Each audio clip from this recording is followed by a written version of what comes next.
Do you think that she can win?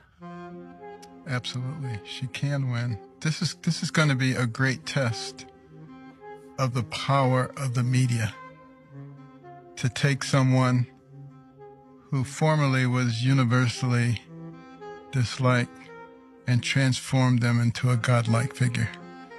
And they will use everything that they have to try to do that. The question is, are the American people smart enough to see through it? And I actually think the American people are smarter than anybody gives them credit for. And I don't think that they are going to be willing to sacrifice what we have in this country, which is what everybody else wants, even though they try to denigrate our country, say we're systemically racist, we're unfair to people. If we were all that bad, why are all these people trying to get in here? And why aren't people trying to get out of here? So we know that we have something that's very good. And I think the American people realize that, and they're not willing to give that up and trade that for something inferior. Decision Desk HQ can now project that former President Donald Trump will be our next president, the 47th president of the United States. DDHQ projects Trump will win the Commonwealth of Pennsylvania. Having just predicted that he will win Alaska, that will put him at 270, and that will win the Electoral College. Decision Desk HQ can... Yeah! The Don is back. He's back. Man, woo. You know, it's the funny thing. I would be lying if I said I wasn't a little bit nervous yesterday. You know, but as the day developed, I became a bit more confident in what I was seeing and what I was hearing, of the numbers that were, you know, coming out and dropping. And what I had some people over, right, hanging out for the election. And, you know, they know I'm into politics. And so they were asking me, man, what do you think? Because they were all like super, super nervous. I mean, extremely nervous. They're all Trump supporters and wanted Trump to win. Didn't want another 4 years of this crap. Didn't, you know, want a much better economy, and understand that Trump is going to provide that. And they were worried about that. And so they asked me, yo, Rich, what do you think? And I was like, I'm not being biased. Hear me out. I think Trump has a better shot at blowing Kamala out than he does at losing. I think Trump has a 90% chance to win right now. These are my exact words. I said Trump has a 90% chance to win right now. And I give him about a 65 to 70% chance to actually win the popular vote. And their faces was like, oh, Ray, really? It's like, I wouldn't stand here and lie to you.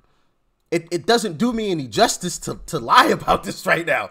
You know, like I said before, like I've told you guys, lying about a problem doesn't mean that it doesn't exist. It still exists. I could lie about it, but you're going to find out later on tonight, right, that I was completely wrong. And you're going to you're going to think that I'm some idiot and I don't know what I'm talking about anymore.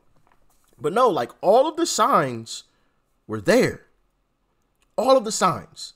We had the early numbers from a place like Florida, because I believe Florida was showing, you know, how many Republicans, how many Democrats, and how many independents, you know, were showing up. It didn't tell you who they voted for.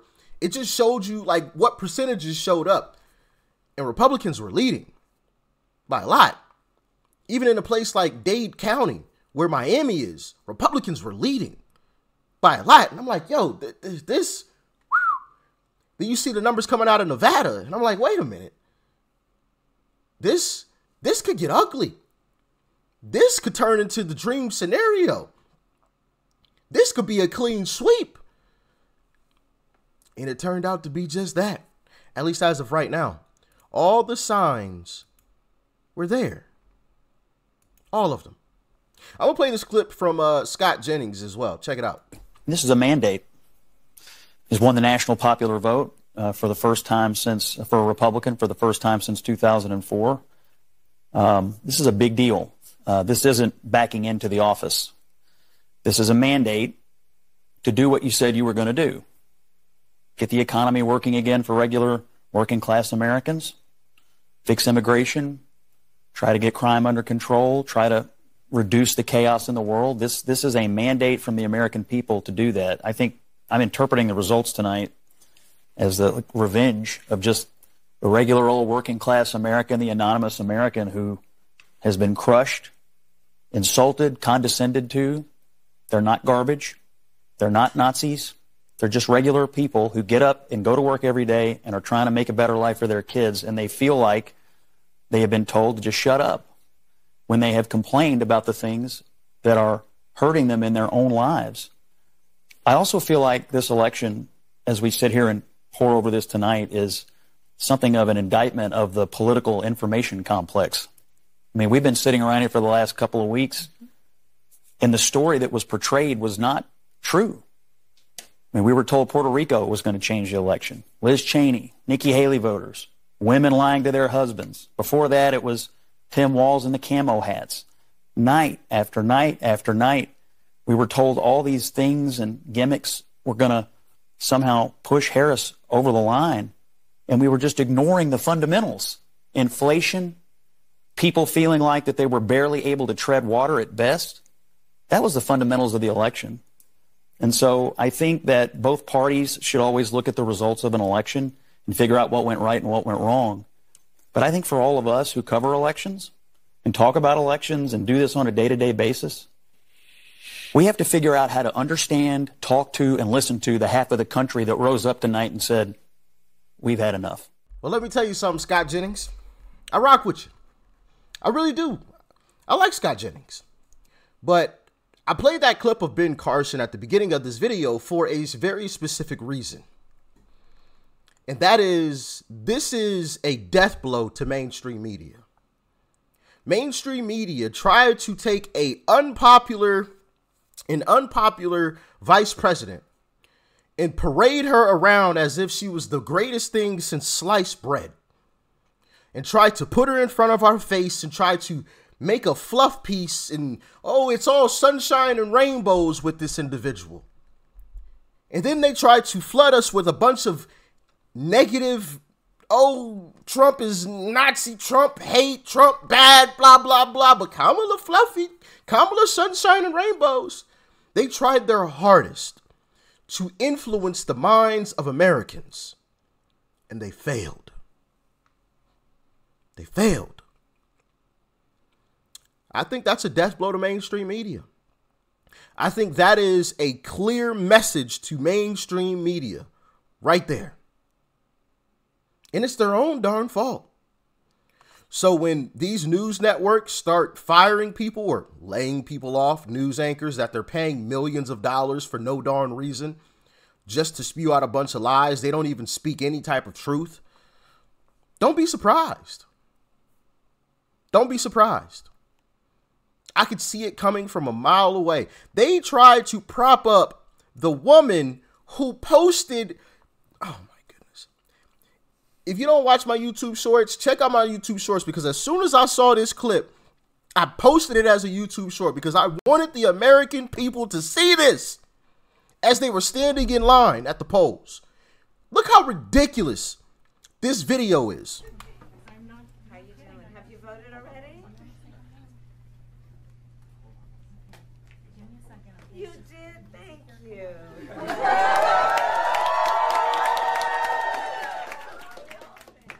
Thank you so very much. You know, it's so important that everybody participates. And Did you see it? Did you see? Did you see what just happened? Hold on. Wait. I gotta run it back. Bro, what's this? Hold on. I'm gonna go to right here. Do you see it now? Look at her phone. She wanted you to believe that she was talking to somebody, and it's literally just the camera app open. You can see her face in the screen. This is just ridiculous. Oh my. Like, at least have somebody fake call you. She couldn't even do that. She opened the camera. Oh my. And then she turned the phone towards the cameras. She couldn't even fake it well. ridiculous is that? But of course, mainstream media told us she was the greatest thing since sliced bread. Vote for Kamala. I want to take you to Decision Desk HQ because I went to bed pretty early last night. Relatively early. I went to bed probably, honestly, I don't even know. It was like 10 o'clock. But then I woke up like 12. It's like a couple hours later. Probably not even a couple hours later. Like an hour and some change later. And I could not go to sleep. So I was just watching coverage all night. All night. And, you know, I was checking in on Decision Desk HQ. And, you know, watching this all play out was absolutely tremendous. Absolutely tremendous. So this is where we're currently at. Nevada has been called for Trump. Pennsylvania was the one that dropped where everybody was like, okay, yeah, it's over. Because Trump had North Carolina, Georgia. He basically had enough to get to 270. It was just that 270. Obviously, now we're at 286. He won Wisconsin. You can see the vote margin there. He's in the lead in Michigan, while barely. Now, I did predict that Michigan would go blue, barely, but Trump is holding on. Trump is holding on to Michigan with 95% of the votes currently in. So it looks like he'll probably take Michigan. I don't think they have enough to cover that gap, which is less than 100,000, but. And he's holding on to Arizona with 67% of the vote in. But obviously, excuse me, even if he doesn't win those two, it doesn't really matter. He's already got the win. He's already got the W. But more importantly, he's got the popular vote. And that's what I was hoping for. I was hoping that he won the popular vote, and it wasn't like it wasn't a situation like 2016 where they could say, well, Trump won the Electoral College, but he didn't win the popular vote. He's not a legitimate president, blah, blah, blah. You know how Democrats will try to spin that, the whole nine. But no, he took it. I want to take a look at New Hampshire. Okay. So not crazy far off. Not crazy far off. Relatively close. Relatively close. What is that, 11? Not even that? No, 11. Yeah. 11. Which New York, I believe, went Biden by plus 22, 23 in 2020. So he cut that number in half in New York. In half. It's crazy. Crazy. Let's see what California is looking like. 17. Wow. Wow. Wow. That is, now listen, of course, Trump's not going to win California. We know that. But he came within 20 points. That's 17 points. He should be getting blown out the water. In a place like California, that is insane. But also, that's one of the reasons why he won the popular vote. I mean, look at that. Almost 4 million votes went for Trump in California. Yeah, I'm calling it California because that's what it is. It's not California. Cami. It's a communist state. Goodness gracious. Virginia. It's a little bit bigger of a gap than I expected it would be. I was thinking that it was going to be a lot closer than that. I was thinking it was going to be like a 2-point race. What do we have? 95% in. So yeah, that's pretty set in stone. I want to see if we could take a closer look and see where. Okay, 95% there. We got 60% there. 95, 95, 95. Okay. So basically all of the blue areas have been counted. Emmett has not.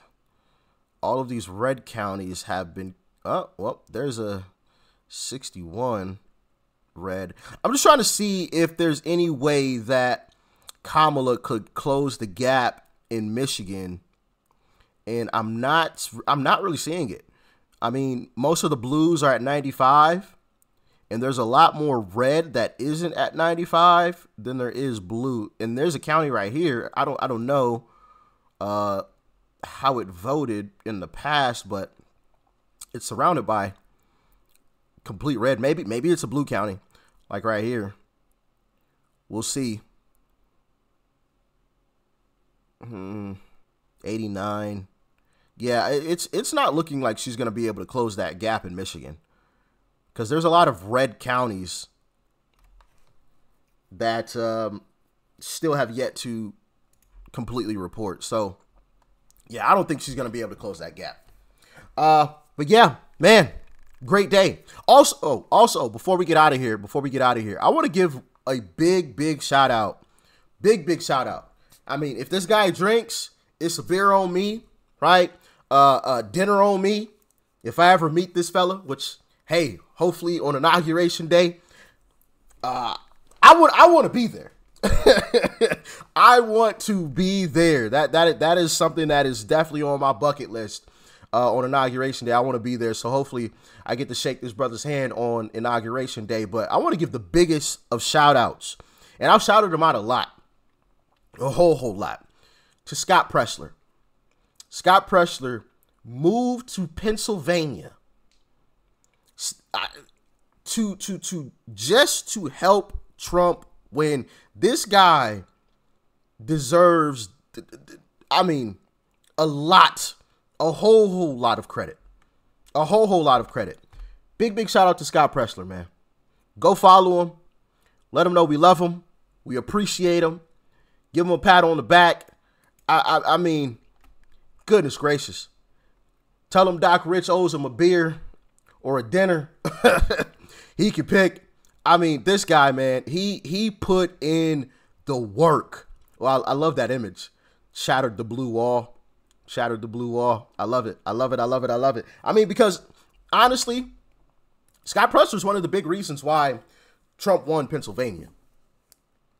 Without his, I mean, obviously God first, but without Scott Presler, that was going to be a lot closer of a race than what it currently is. And right now, let me go back to the national. Trump is winning by 2 points.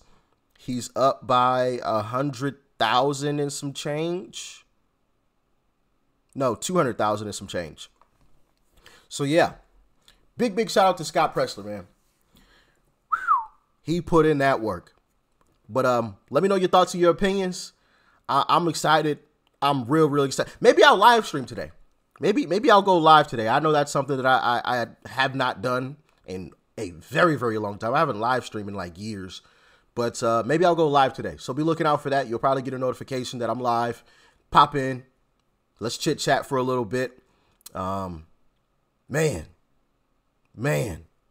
the Don is back. We did it. Peace and love. I'm out.